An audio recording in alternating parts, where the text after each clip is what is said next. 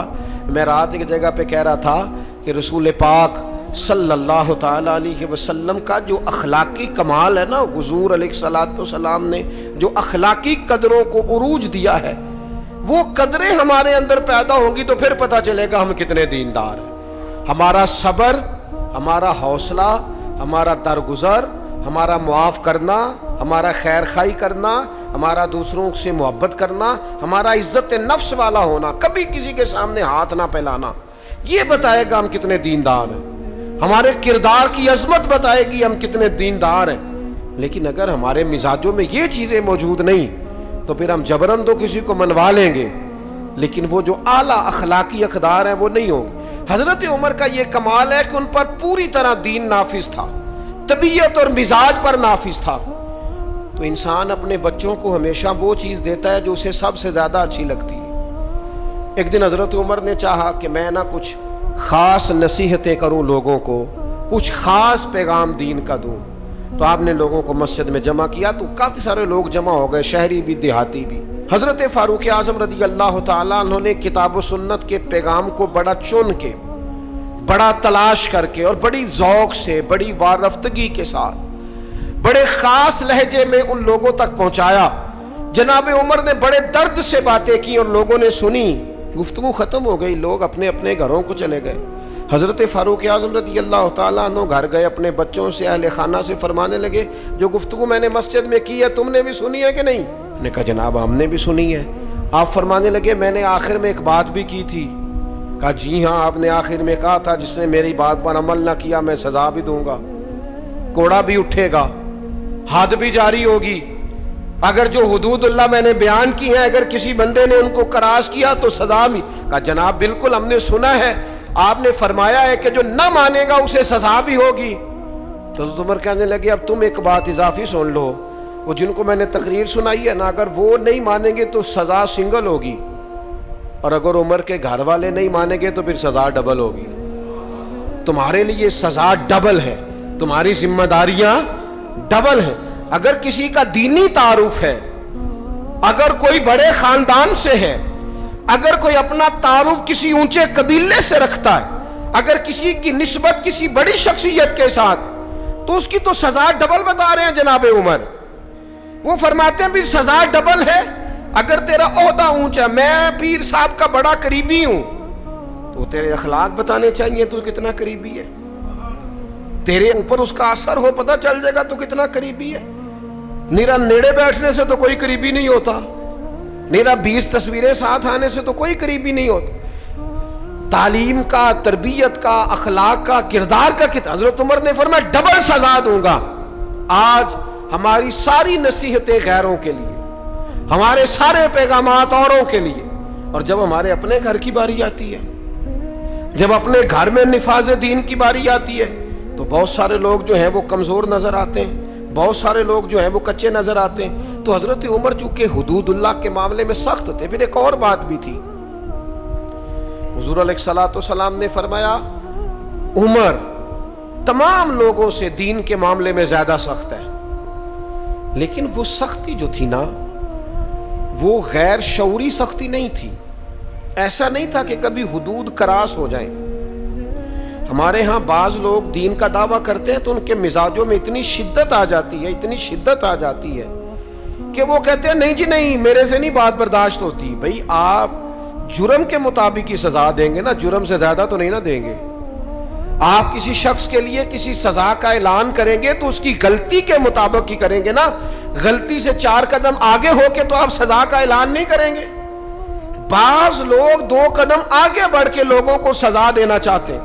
بعض لوگ ایسے ہوتے ہیں جو اس معاملے میں اتنے شدت پسند ہو جاتے ہیں کہ وہ بھی زیادتی کر جاتے ہیں. حضرت فاروق اعظم رضی اللہ تعالیٰ عنہ نے دور سے ایک نوجوان کو آتے دیکھا, وہ آپ کی طرف آ رہا تھا تو آپ فرمانے لگے یہ شخص بیچارہ تکلیف میں ہے اور کسی خاص پریشانی کے لیے ہماری طرف آ رہا ہے. وہ شخص آیا اور سیدھا حضرت عمر کے پاس آیا تو زور زور سے رونے لگ گیا. میں خاص بات کرنے لگا ہوں, یہ میرا کلام ذرا بڑوں سے ہے, بڑوں سے. ابا جی کو چاہیے بچہ جتنی غلطی کرے نا اتنا ہی ڈانٹے, وہ پھر 6 ہفتے نہ ڈانٹنا شروع کر دیں. استاد صاحب کو چاہیے کہ جتنی بچے کی کمزوری ہے نا, مجھے پتہ ہے سب سے زیادہ کس بات سے تکلیف ہوتی ہے. آپ کے بچے نے غلطی کی ہے, آپ اپنے بچے کو ڈانٹ لیں, سمجھا لیں. آپ کسی اور کے سامنے اس کی تذلیل کبھی نہ کریں, یہ زیادتی والی بات ہے. آپ اسے رسوا نہ کریں. بتائیں کسی ایسے شخص کو جس سے آپ کو امید ہے کہ آپ کو مشورہ دے گا یا اسے سمجھائے گا, لیکن گلی گلی کھڑے ہو کے اپنے آپ کو مظلوم ثابت کرنے کے لیے اس کی توہین نہ کریں. یہ انداز درست نہیں ہے. اس سے بچوں کی انسلٹ ہوتی ہے, وہ کمزور پڑ جاتے ہیں. ہر جگہ رونا رونا میرے بچے اچھے نہیں, میں بڑا پریشان ہوں. کیا بات کر رہے ہیں آپ؟ یہ بچہ تو آپ کی کمائی ہے, اساس ہے, حسن ہے, نسل ہے, اصل ہے, اور اس قدر زیادہ تکلیف دینا. جگہ جگہ شکایتیں, جگہ جگہ باتیں. ہمارے بچے ہمارے ہیں نا, تو ان کی عزت کس کی ہے؟ کیوں ہم گلی گلی اپنے بچوں کی رسوائی کرتے ہیں؟ کیوں کمزوریاں؟ اور جن کو ہم خیر خواہ سمجھ کے بتا رہے ہوتے ہیں نا, وہ آگے جا کے مزے لے لے کے بتاتے ہیں. تو نقصان کس کا ہوا؟ ہمارا, ہمارے قبیلے کا, ہمارے گھر کا. یہ دیکھیے ذرا, حضرت عمر رضی اللہ تعالیٰ عنہ مزاج کے لحاظ سے سخت ہیں.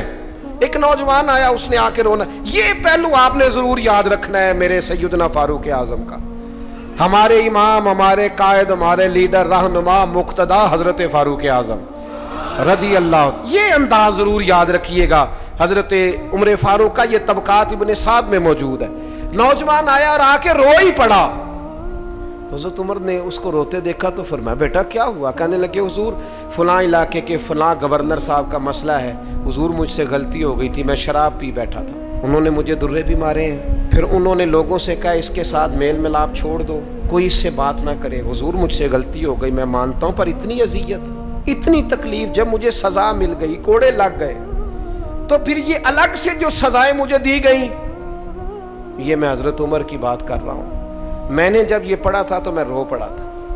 حضرت فاروق اعظم نے اس نوجوان کی بات سنی. سنو میں کیا کہہ رہا ہوں, اس گناہگار کی بات سنی, اس گناہگار کی بات سنی تو حضرت عمر رو پڑے اور فرمایا بلاؤ نا ان گورنر صاحب کو. وہ بھی بڑے سمجھدار, باوقار, بڑے آدمی تھے. بلایا اور بلا کے فرمایا آپ کا اس جرم پر غصہ بالکل ٹھیک, لیکن آپ کو کس نے اجازت دی کہ آپ اسے اتنی تکلیف دیں؟ آپ نے کوڑے مار لیے جو سزا بنتی تھی, اور پھر آپ نے کیوں کر کے لوگوں سے کہا اس سے ملنا جلنا چھوڑ دیں؟ فرمایا اب میں آپ کو حکمن کہتا ہوں, اگر آج کے بعد آپ نے کوئی ایسا کام کیا تو میں آپ کو سزا دوں گا. فرمانے لگے آپ نے کہا تھا نا لوگ ان سے ملے جلے نہ. فرمایا اب آپ ہی لوگوں سے کہیں ان سے ملاقات شروع کریں. جب انہوں نے توبہ کر لی, اپنا گناہ مان لیا, جب اقرار کر لیا, معافی مانگ لی, اب سزا کا کیا معنی ہوا؟ اب تکلیف کا کیا معنی ہوا؟ سیدنا فاروق اعظم رضی اللہ تعالیٰ عنہ فرمانے لگے اگر یہ سچی توبہ کر لے تو پھر تو ان کی گواہی بھی قبول کی جائے, ان کی گواہی تک ہم قبول کریں گے. وہ کسی نے کہا تھا الجھے الجھے بکھرے بکھرے روز و شب دیکھے گا کون, لوگ تیرا جرم دیکھیں گے سبب دیکھے گا کون. لوگ معافی نہیں دیتے, لوگ درگزر ہی نہیں کرتے. انسانوں سے غلطیاں ہو جاتی ہیں, لیکن اگر کسی نے توبہ کر لی, اور صحیح حدیث میں موجود ہے نبی پاک علیہ السلام نے فرمایا اگر کبھی کسی بندے سے کوئی گناہ ہو گیا پھر اس نے توبہ کر لی, اگر کسی نے اس بندے کو دوبارہ وہ گناہ یاد کرایا تو اللہ تعالیٰ اس بندے کو یاد کرانے والے کو سزا دے گا, مرنے سے پہلے پہلے اسے بھی اس گناہ میں مبتلا کر دے گا. تو حضرت عمر نے فرمایا تم نے 2 قدم بڑھ کے اذیت دی, وہ اعتدال میں رہنے کے قائل تھے، وہ نفاذ دین کے معاملے کے اندر حدود و قیود کے قائل تھے۔ ہم شدت پسندی کرتے ہیں، 2 قدم آگے۔ اور پھر حضرت عمر کی خواہش کیا تھی؟ میں بات سمیٹنے لگا ہوں۔ ایک بڑی خاص بات جو بڑی طبیعت کو بھاتی ہے، اس پر آپ نے ضرور غور کرنا ہے۔ سیدنا فاروق اعظم نے ایک دن صحابہ کے بیچ بیٹھے تھے۔ ہمارے ہاں لوگ پتہ کیا کہتے ہیں؟ وہ کہتے ہیں پیسہ آ جائے، کاروبار چل جائیں، فیکٹریاں لگ جائیں اور معیشت اور معاشرت کے مسائل حل ہو جائیں، کاروبار وسیع ہو جائے، کھیت کھلیان کھل جائیں تو شاید انقلاب آ جائے گا۔ انقلاب ہمیشہ اچھے لوگوں سے آیا کرتا ہے۔ فیکٹریوں کے بہتر ہونے سے زیادہ ضروری یہ ہے کہ قوم دیانتدار ہو جائے۔ کاروبار تو چل ہی جائے گا، لیکن اس سے پہلے ضروری یہ ہے کہ لوگ جد و جہد والے ہو جائیں، اخلاق والے، عبادت والے ہو جائیں۔ حضرت عمر بیٹھے تھے صحابہ کے درمیان، فرمایا بھئی اپنی اپنی خواہش کا اظہار کرو۔ تو ایک صحابی کہنے لگے میرا دل کرتا ہے میرے پاس بہت زیادہ سونا چاندی ہو، سارا اللہ کے راستے میں خیرات کر دوں۔ تو حضرت عمر کہنے لگے آپ کی خواہش بڑی شاندار ہے، آپ بھی کوئی خواہش کیجیے۔ تو دوسرے صحابی عرض کرنے لگے، انہوں نے سونا چاندی کہا، میرا دل کرتا ہے ہیرے جواہرات ہوں اور زمین ہیرے جواہرات سے بھر جائے اور میں ایک تنکا بھی بچا کے نہ رکھوں، سارا اللہ کی مخلوق میں تقسیم کر دوں۔ سب اپنی اپنی خواہشات بتاتے رہے۔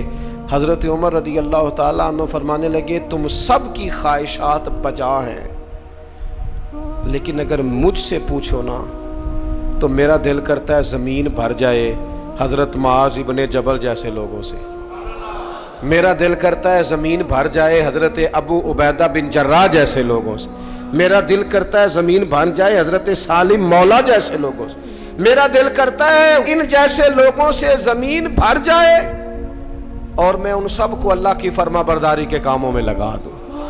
رجال کار پیدا ہوں، اچھے لوگ پیدا ہوں، مردان خدا پیدا ہوں، وہ لوگ پیدا ہوں جن کے کردار کی خوشبو سے زمانہ مہک اٹھے۔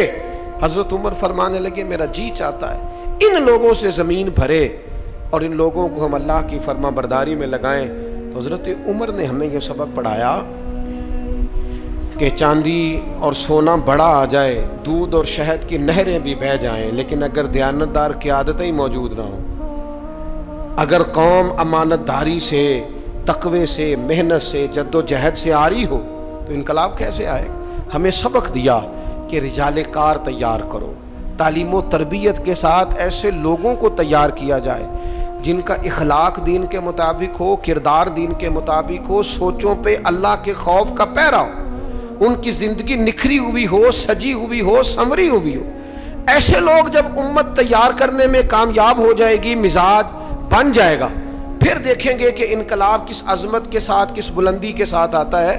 ان اعلیٰ کردار والے لوگوں کو تیار، اور وہ اعلیٰ کردار والے لوگ تیار کیے جا سکتے ہیں، اپنے ادارے میں تیار کیے جائیں، اپنی خانقاہ میں تیار کیے جائیں، مسجد میں تیار کیے جائیں، کچھ نہ ہو سکے تو اپنے گھر میں اپنے بچے تیار کیے جائیں، ان کو کردار کی بلندیاں اور عظمتیں سکھائی جائیں۔